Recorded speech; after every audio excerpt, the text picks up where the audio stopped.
மதிமுகம் நேயர்களுக்கு வணக்கம். அரசியல் திணை நிகழ்ச்சிக்கு வரவேற்பது நான் சிலம்புச்செல்வி. இன்று நம்மளோடு இணைந்திருக்கிறார் சிபிஐஎம் கட்சியின் மாநில செயலாளர் மு வீரபாண்டியன். ஆளுநர் மாளிகையில் தொடர்ந்து தமிழ் பெண்ணுக்கு தள்ளப்படுகிறது, அது ஏற்புடையதல்ல. சிபிஐஎம்மா இருக்கட்டும், ஐயா இருக்கட்டும், அமைச்சரவையில இடம் பெறல. இதுக்கான காரணம் என்ன? கிடைத்த சந்தர்ப்பத்தை எப்படியாவது பயன்படுத்திக் கொள்ள வேண்டும் என்கிற நிலை எங்களிடம் இல்லை. சோசியல் மீடியாவால் தாவக வென்றது என்கிற ஒரு கருத்து இருக்கு. தமிழக முதல்வர் அவர் RSS பிஜேபியை பார்த்தால் என்ன? டயா பூஸ்டர் சுகரை கண்ட்ரோல் பண்ணும், உங்க ஆரோக்கியத்தை மீட்டு தரும். சர்க்கரையை கட்டுப்படுத்துறதுக்கான எளிமையான வழிமுறை, இயற்கையான வழிமுறை. அனைத்து மருந்து கடைகளிலும் கிடைக்கும்.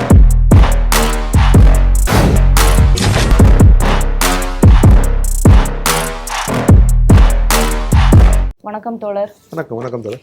மொத்தமா இப்போ 23 அமைச்சர்கள் பதவியேற்றிருக்காங்க. அதுல 2 காங்கிரஸ் அமைச்சர்களும் இருக்காங்க. இது எப்படி பாக்குறீங்க? காங்கிரஸ் கூட்டணியில் பங்கு பெறுகிறது. இவர்கள் கட்சியின் நிலை எது? பெண்கள் இடம்பெற்றிருக்கிறார்கள், ஒடுக்கப்பட்ட மக்கள் அடையாளப்படுத்துகிற பிரதிநிதிகள் இடம்பெற்றிருக்கிறார்கள். ஜனநாயகத்திற்கு நல்லது, நல்ல துவக்கம், வாழ்த்துக்கள். அடுத்து விசிகாவுக்கும் IUMLக்கும் இன்னும் 2 அமைச்சர் பதவியை ஒதுக்கி வச்சிருக்காங்க அப்படிங்கிற செய்திகளும் வெளியாயிருக்கு. இது உண்மைதானா? இது எப்படி பாக்குறீங்க? அதிகாரபூர்வமாக அந்த கட்சியின் பொதுச் செயலாளர் அறிவிப்பார். அவ்வாறு அவர்கள் பங்கேற்கிற பட்சத்தில் இடதுசாரிகள் வாழ்த்துக்கிறோம். இந்திய கம்யூனிஸ்ட் கட்சி தனது வாழ்த்துக்களை தெரிவித்துக் கொள்கிறது. இப்போ நீங்க அமைச்சர் விரிவாக்க நிகழ்வுல கலந்துக்கிட்டீங்க. அதுல கூட தமிழ்தாய் வாழ்த்து 3ஆவதா பாடப்பட்டிருக்கு. ஆல்ரெடி சிஎம் பதவியேற்பு விழாலையும் இது நடந்துச்சு. தொடர்ச்சி அப்படி நடந்துட்டு இருக்கு. தாவேக சைடு எந்த கண்டனமும் தெரிவிக்காம இருக்காங்களா? இல்லை, தமிழக அரசின் நிலை தெளிவு. முன்னர் இருந்த அரசும் சரி, அதற்கு முன்னிருந்த அரசும் சரி, அதிமுக, திமுக, தாவேக, இந்த 3 அரசுகளும் இதன் 3 முதல்வர்களும் தமிழ்தாய் வாழ்த்துக்கு தான் முன்னுரிமை.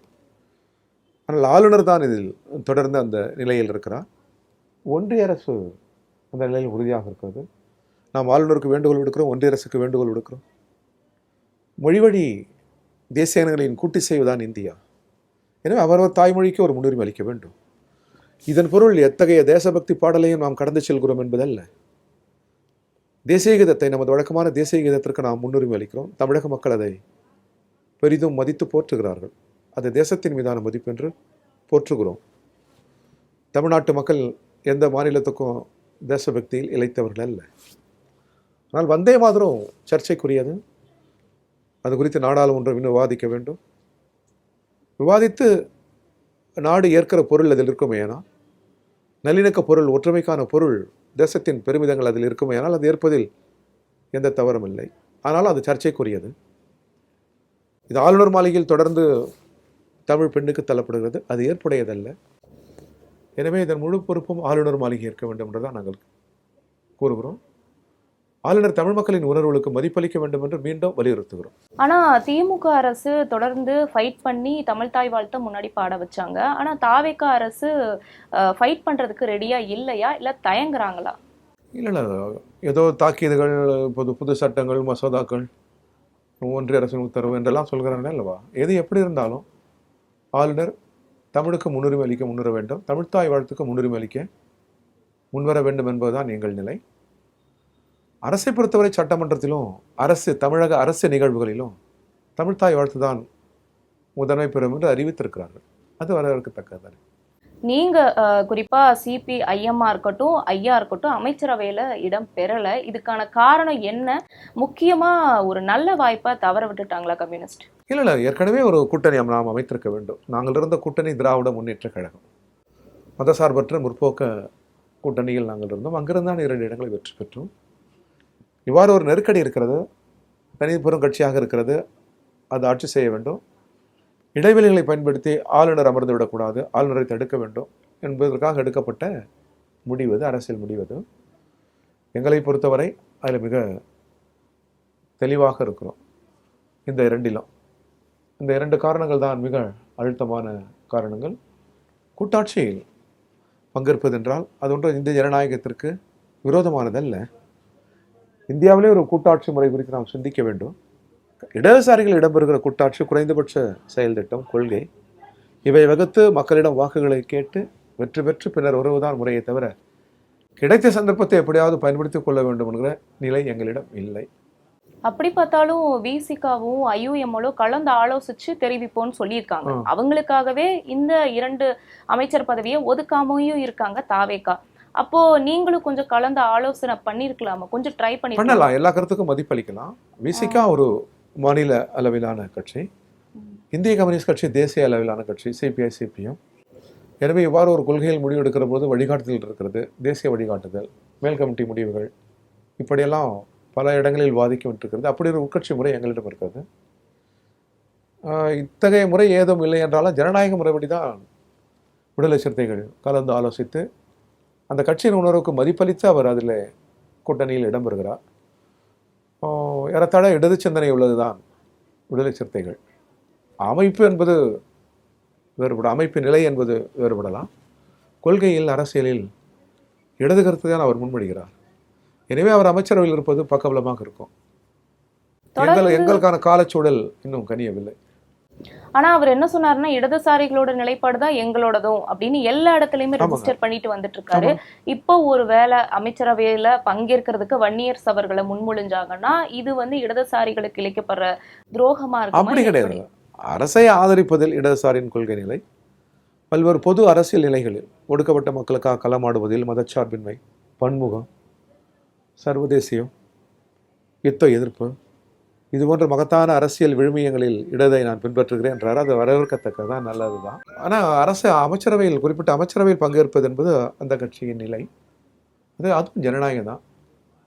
இன்றுள்ள சூழலில் அவர்கள் பங்கேற்பது நாங்கள் வரவேற்கிறோம், மகிழ்ச்சி தான். இன்னொரு பக்கம் பார்த்தீங்கன்னா அதிமுகல சிவி சண்முகமணி தனியா பிரிஞ்சாங்க. அவங்க அமைச்சரவையில பங்கேற்க போறாங்கன்னு கூட செய்தி வெளியாயிருச்சு. இந்த சூழ்நிலையில அவங்களுக்கு அமைச்சர் பதவி ஒதுக்கப்படலை அப்படிங்கிறது ஒரு பெரிய சர்ச்சையா இருக்கு. இதை எப்படி பாக்குறீங்க? எங்கள் ஆதரவே போதும், இடதுசாரிகளின் ஆதரவே போதும். ஏற்கனவே காங்கிரஸ் ஐயுஎம்எல் இருக்கிறது, இடதுசாரிகள் ஆதரவு போதும், பெரும்பான்மை இருக்கிறது. இந்த அரசு நீடிக்கட்டும், நல்லாட்சி தரட்டும், முன்னர் தொடர்ந்த நலத்திட்டங்கள் தொடரட்டும், புதிய நலத்திட்டங்கள் தொடரட்டும், தமிழக உரிமைகளுக்கான அது குரலாக இந்த ஆட்சி அமையட்டும், அரசியலில் மதச்சார்பின்மையை பற்றி நிற்கட்டும். எங்களை பொறுத்தவரை எங்கள் கோரிக்கையெல்லாம் வெளியிலிருந்து நாங்கள் தருகிற கோரிக்கையெல்லாம் தொழிலாளர் நலன் சார்ந்தது, எளிய மக்களின் நலன் சார்ந்தது, விவசாயிகளின் நலன் சார்ந்தது, சிறு தொழில், மரபு தொழில், குறுந்தொழில், இந்த மக்களின் நலன் சார்ந்தது, ஆசிரியர்கள், அரசு ஊழியர்கள், இந்த நலனில் தான் நாங்கள் குரல் எழுப்புவோம். இதையே சிலர் நிர்பந்தம் என்கிறார்கள், வெவ்வேறு மொழியில் அரசுக்கு நெருக்கடி தருவார்கள் என்று நினைக்கிறார்கள். அவ்வாறல்ல. காலம் தருகிற பாடங்களை கம்யூனிஸ்ட் இயக்கம் நிறைய கற்றிருக்கிறது. அது தன் கட்சி நலனை விட எப்பொழுதுமே தேசத்தின் நலன், மக்கள் நலன் என்பதில் உறுதியாக இருக்கிறது. இடதுசாரிகளை பொறுத்தவரை இந்த நிலையை நாங்கள் மிக உறுதியாக இருக்கிறோம். நீங்க சொல்றீங்க நாங்க இருக்கிறதே போதும் தாவேகா அரசுக்கு அப்படின்னு சொல்றீங்க. ஆனா அதிமுகவை உடைக்கிறதுக்கு தாவேகா விஜய் முற்பட்டாரு அப்படிங்கிறதும் அதிகாரப்பூர்வமா சில இடங்கள்ல மு.க. ஸ்டாலின் அவர்களும் மென்ஷன் பண்ணியிருந்தாரு, எடப்பாடி அவர்களும் மென்ஷன் பண்ணியிருந்தாரு. அப்போ அதிமுகவை உடைக்கிறதுக்காக தாவேகா முற்பட்டிருக்கா? ஜனநாயகத்தில் அத்தகைய முயற்சிகள் ஏற்புடையதல்ல, நெறி சார்ந்ததல்ல. மக்கள் பெருத்த நம்பிக்கை வைத்திருக்கிறார்கள். இப்போதான் ஆரம்பத்தில் இந்த அரசு தன்னை நிலைநிறுத்திக் கொள்ள வேண்டும். இந்த அரசியல் பயணத்தில் தடுமாற்றங்கள் கூடாது, மக்கள் எதிர்பார்ப்பு தான் முன்னணியில் இருக்க வேண்டும். எனவே அவர்களே தெளிவாக அறிவிச்சிட்டாங்க அதிகாரப்பூர்வமாக.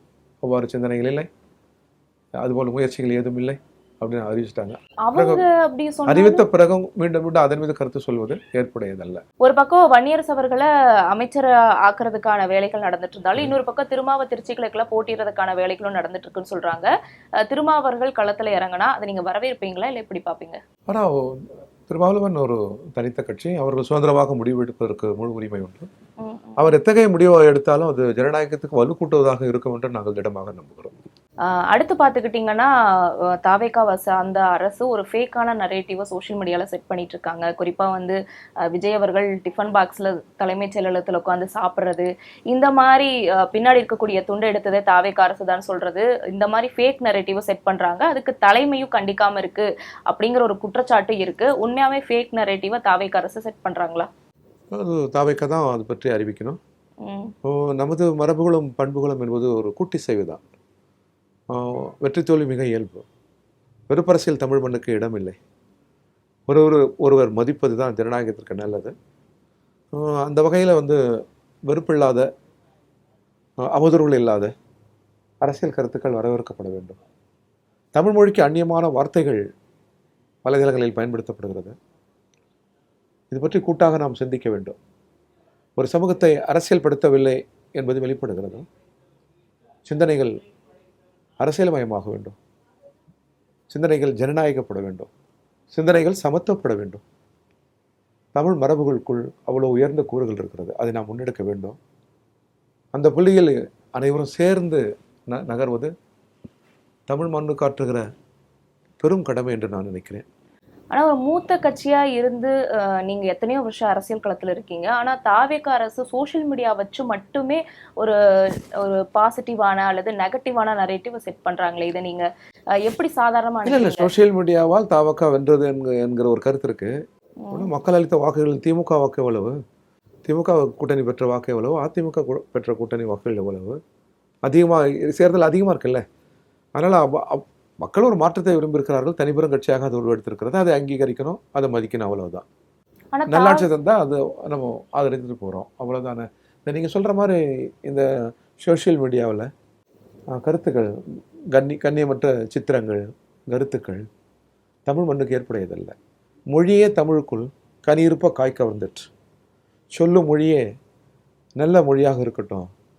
தமிழுக்கு அந்நியமான மொழிகளை தமிழ் கடந்து செல்லும். அது தமிழுக்கு நாம் செய்கிற தீங்கு. எனவே நல்ல மொழி இருக்கிற போது அந்த மொழிகளை தான் நாம் கையாள வேண்டும். கருத்து மோதலாம். இப்போ பிஜேபி நாங்கள் கருத்து மோதுறோம் இல்லை, இப்போ பிஜேபி நாங்கள் கருத்து ஒரு கடுமையாக கருத்துக்கள் மோதுகிறோம். ஐடியல் வார் நடக்குது. அவங்க இறுதி போகிற உங்களுக்கு எங்களுக்கு கூட டிக்ளேர் பண்ணுறாங்க. ஆனால் மதிக்கிறோம் இல்லையா? ஒருவர் மதிக்கணும். நாங்கள் மதிக்கிறோம். பிஜேபி தலைவர்கள் மேலிருந்து கீழ் வரை அனைவரையும் மதிக்கணும். அதான் நமது பண்புக்கூறு, தமிழ் பண்புக்கூறு, இந்திய கலாச்சாரமே அதுதான். ஆனால் நாங்கள் அவர்களை ஏற்கவில்லை. அவர்களை தோற்கடிக்க நாளும் பொழுதும் களமாட துடிக்கிறோம். இதை நாங்கள் டிக்ளேர் பண்ணுறோம். ஆனால் இந்தியாவில் எந்த மூலையிலும் இடறி பிளர்ந்து ஒரு சிறு சொல், கண்ணியமற்ற சொல்லை உதித்து விடக்கூடாது, எழுதி விடக்கூடாது, பேசிவிடக்கூடாது என்று நாங்கள் நினைக்கிறோம். இன்னொரு பக்கம் நீங்க இப்ப சொன்னீங்க பாஜகவை கண்ணியமா நாங்க எதிர்க்கிறோம், கண்டிப்பா எதிர்த்துட்டு தான் இருப்போம்னு சொல்றீங்க. ஆனா இன்னொரு பக்கம் பாத்துக்கிட்டீங்கன்னா தலைமைச் செயலகத்துக்குள்ளேயே போய் RSS மாணவர் அணி வந்து PM ஸ்ரீ திட்டத்தை அமல்படுத்தணும்னு முதலமைச்சரை சந்திச்சு பேசியிருக்காங்க. திமுக அரசு இந்த இடத்துல இருந்திருந்தா அவங்கள உள்ளேயே அனுமதிக்க மாட்டாங்க அப்படிங்கிற ஒரு கருத்து எழுந்திருக்கு. இது நீங்க எப்படி பாக்குறீங்க? அது தவறு. பெரிய பெரிய சாமியார்கள், மடாதிபதிகள் இவர்களெல்லாம் வந்தபோது கூட மிகுந்த மதிப்பளித்து அவர்களிடம் உரையாடல் செய்தவர் தான் தந்தை பெரியார், பேரறிஞர் அண்ணா, டாக்டர் கலைஞர். இன்றுள்ள முதல்வரும் அதையே தான் பின்பற்றுகிறார். யாரையும் அவமதிப்பதில்லை. கடவுள் நம்பிக்கை எனக்கு ஏற்புடையதல்ல. ஆனால் அதை நம்புகிற மக்களை நாம் அவமதிப்பதும் ஏற்புடையதல்ல. இப்போ அந்த வழியில் தமிழ்நாட்டில் ஒரு மரபு இருக்கு. ஒரு தமிழக முதல்வர் அவர் RSS பிஜேபியை பார்த்தால் என்ன, எந்த ஒரு பிரஜையும் பார்க்கலாம். அது உரிமை, சட்டம் அளித்திருக்கிற உரிமை. யார் எத்தகைய கோரிக்கை கொடுத்தாலும் முதல்வர் ஏற்பது கடமை. ஆனால் கொள்கை நிலை அது உறுதியாக இருக்க வேண்டும், அவ்வளவுதான். ஆனா PM ஸ்ரீ வேணான்னு நம்ம அந்த இடத்துல நின்றுட்டோம்னா அவங்களை சந்திக்கணுங்கிற தேவையே இருக்காது. சந்தித்தால் என்ன, சந்தித்த பிறகு கூட சொல்லலாமே. பிரதமருக்கும் எங்களுக்கும், கவர்னருக்கும் எங்களுக்கும் பிரச்சனை. கவர்னர் மாலைகள் தான் நான் சொன்னேன் தமிழுக்கு முன்னுரிமை அளிக்க வேண்டும் என்று. முரண்படுவதும் உடன்படுவதும் அரசியல் மிக இயல்பானது. நாம் முரண்பட வேண்டிய இடத்தில் முரண்பட்டாக வேண்டும், உடன்பட வேண்டிய இடத்தில் உடன்படலாம். RSS பிஜேபி கருத்து நிலைக்கு அரசியலாக இருக்கிறவர்கள் யாரும் உடன்பட்டு விட முடியாது. ஜனநாயக சிந்தனையாளர்கள் யாரும் உடன்பட்டு விட முடியாது. ஏன்னா பன்முகத்தை சிதைக்கிற எந்த கருத்தியலும் ஏற்புடையதல்ல. பன்முகத்தின் அடித்தளம் சார்பின்மை. உலகத்துக்கே ஒளி தருகிற அந்த மகத்தான இந்த விழுமியங்கள் யாராலும் சிதைந்து விடக்கூடாது. அதை சிதைத்து துடிக்கிற போது RSS பிஜேபிக்கு எதிராக நாங்கள் கருத்து போர் தொடக்கிறோம், அரசியல் போர் தொடக்கிறோம், அவ்வளவுதான். காலம் தீர்ப்பளிக்கட்டும். அந்த போர் தொடர்கிறது. இன்னொரு பக்கம் பாத்தீங்கன்னா தாவேகா MLAக்களுக்கு வந்து படிப்பு தகுதி கம்மியா இருக்கு, ஆனா எங்க கிட்டதான் அதிகமா படிச்ச இளைஞர்கள் இருக்காங்க அப்படிங்கிற ஒரு நரேட்டிவையும் சோஷியல் மீடியால செட் பண்ணாங்க. ஆனா அதை அலசி ஆராய்ஞ்சு பாக்குறப்பதான் தெரிய வருது, PhD படிச்சவங்க, டாக்டரேட் பட்டம் வாங்கினவங்கள அது அப்படி வாங்கல அப்படிங்கிறது தெரிய வருது. இப்படி ஃபேக் நரேட்டிவ் தொடர்ந்து செட் பண்றாங்களே, இது நீங்க சரின்னு சொல்ல வரீங்களா? உண்மைக்கு புறம்பாக யாரும் நடந்து கொள்ளக்கூடாது. உண்மையை சொல்லலாம். படிப்பு, அனுபவ அறிவு, படிப்பறிவு 2 இருக்கு. அதிகம் படிக்காமல் அனுபவ அறிவியலை ஆட்சி செய்தவர்கள் கூட உண்டு உலகத்தில், தமிழ்நாட்டில். எல்லா புத்தக படிப்பை விட புத்தக படிப்பு மிக மிக அவசியம். அதை விட மனிதர்களை படிப்பது தான் பொது வாழ்வில் மிக மிக அவசியம். அதிலும் ஒடுக்கப்பட்ட மக்கள், துயர்படுகிற மக்கள், அவர்களை படித்து அவர்களின் கோரிக்கையை நமதாக்கிறோம் பாருங்க, அதான் படிப்பின் உச்சம். அந்த படிப்பு தான் பொது வாழ்வின் துவக்கமாக இருக்கணும் அப்படின்னு நாங்கள் நினைக்கிறோம். ஆனா இப்ப கல்வித்துறை அமைச்சர் ராஜ்மோகன் அவர்களோட படிப்பே கேள்விக்குறியா இருக்கு. அது எப்படி தோழர் சரியா அந்த இருக்கும்? விவரங்கள் எனக்கு முழுமையாக தெரியவில்லை. யாரும் எதன் பொருட்டும் பொய் சொல்ல வேண்டிய அவசியம் இல்லை பொது வாழ்வில்.